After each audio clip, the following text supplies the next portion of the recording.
I will speak about the transferable skills a little bit more from the I was going to say bureaucratic side, but that is probably the wrong word, but from the doctoral program side.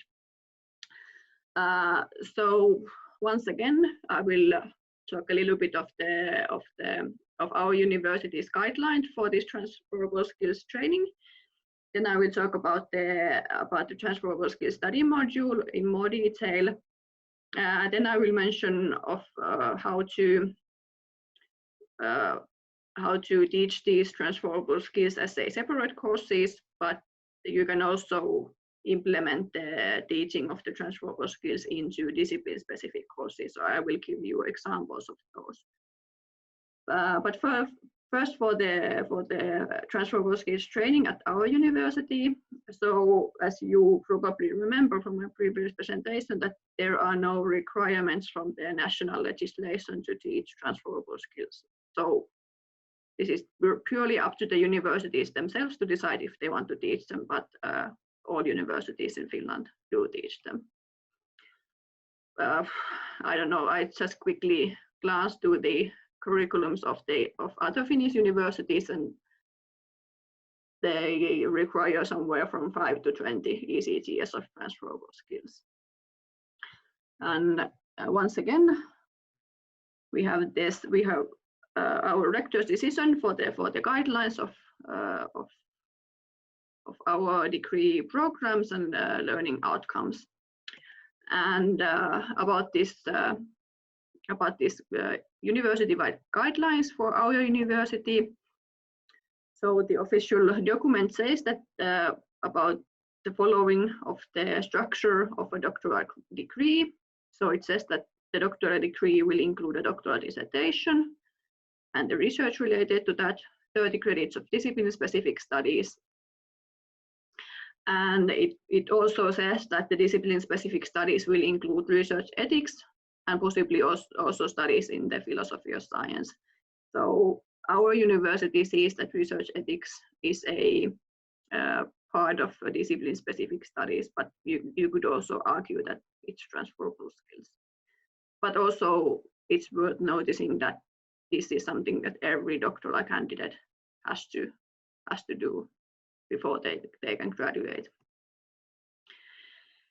And then also it says that in addition to the discipline-specific studies, a doctoral degree will include a 10-credit module of transferable skill studies.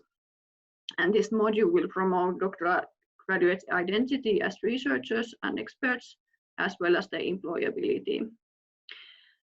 And it also says that this part of the degree may be completed as courses or as elements integrated with research that will be registered as complete credits.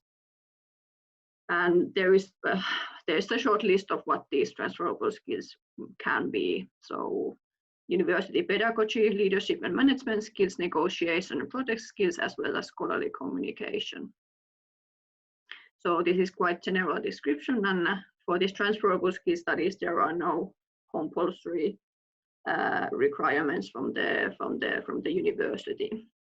And I also want to mention that it says in the university-wide guidelines that all doctoral program degree programs will include international activities. And in addition, it is recommended that the doctoral degree include international mobility in the form of research cooperation. But this is also left for the doctoral programs themselves to define what this actually means and how they want to implement this international activities and mobilities in the curriculum. So next, once again, there's the doctoral program in atmospheric sciences, which has a transferable skills module. For this doctoral program, it is said that the student, so at least 10 ECTS, and to complete this module, the student must complete at least four ECTS of course-based transferable skill studies. So we want the students actually to go to a traditional course and learn something new. Then they need to complete at least one ECTS of international scientific activities. But then students can also get credits from activities in societal interaction and organizational activities. And we encourage our students to take courses which they see most beneficial for their own future. So what do I want to be when I grow up? If you already know what you want to do after you get your PhD, then you should consider this as soon as possible when you start your studies, and try to collect the courses and other activities which will benefit you the most. And then there's the umbrella organization called Doctoral School will organize these courses, but of course the students can take courses from any other, some other doctoral school at our university or some other university or institute. We are not so strict with this. And then more of the course-based studies. So they are divided into 5 categories. And the first category is writing and communication skills. And I tried to list here all the courses that we provide under these categories. So there is something related to academic writing, but then also other communication skills. Then management skills. Then of course career development is really important. Then the 4th one is the university pedagogies. And then something called other course-based transferable skills, like for example philosophy of science or elements of artificial intelligence or entrepreneurship, like there's the starting up course. And then there was so a student needs to get at least 4 ECTS of those courses, but then our interpretation of these international activities and mobilities is the following: that we require that our students give a presentation in an international conference. It can be an oral presentation or poster presentation, or the students can also go to a research visit abroad. And then of course you don't have to just sit in courses, so you can also get credits from if you have been participating in organizing a conference, if you like popularizing science, if you are part of some for example Academia Finland project or EU project and write these reports, you can get credits from those also.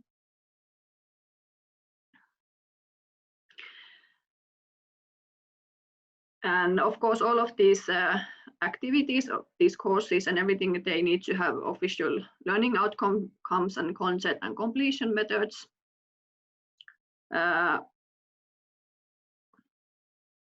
And usually these courses that we offer are of a separate or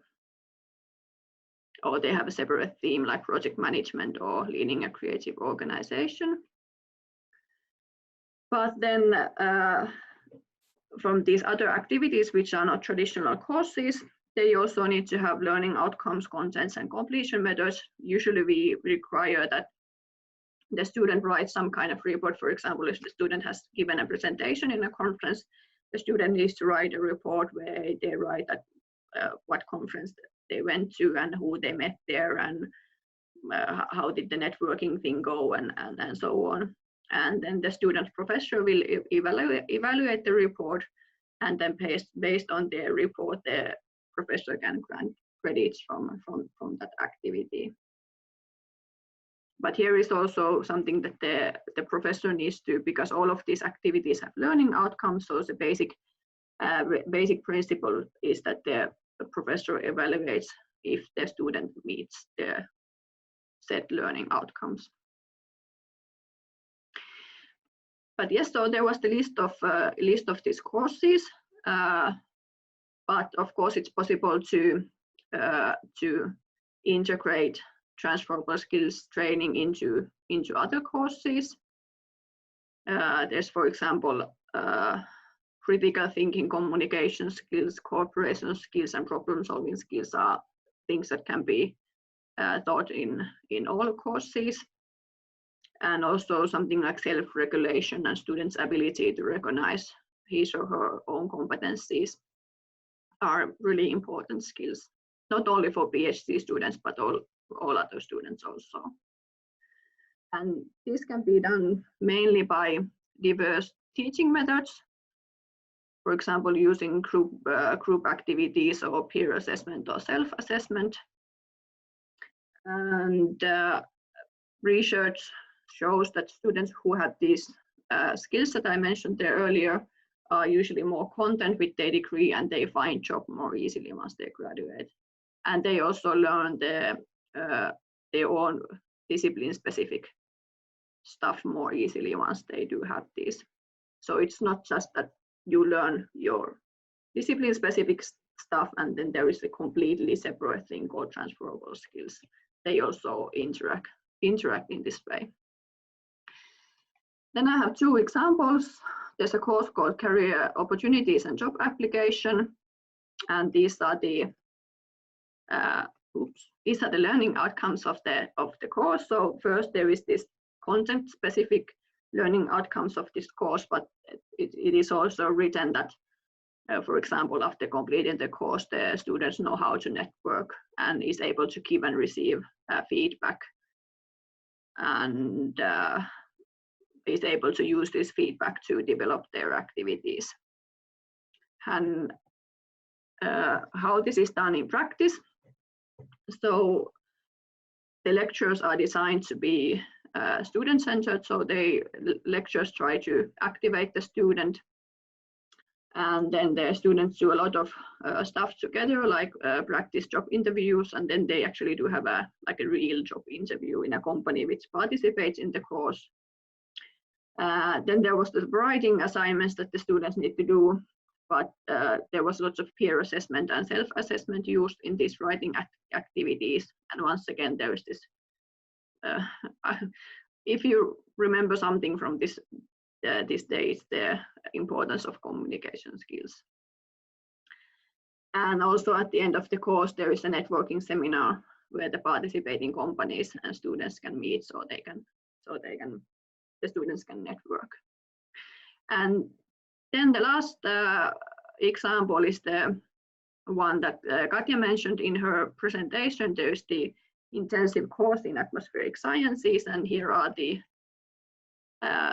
learning outcomes of the course. So there's, for example, during the course, the student will learn project management and multidisciplinary approach and collaborative learning. And so it's an intensive course in one of our research stations.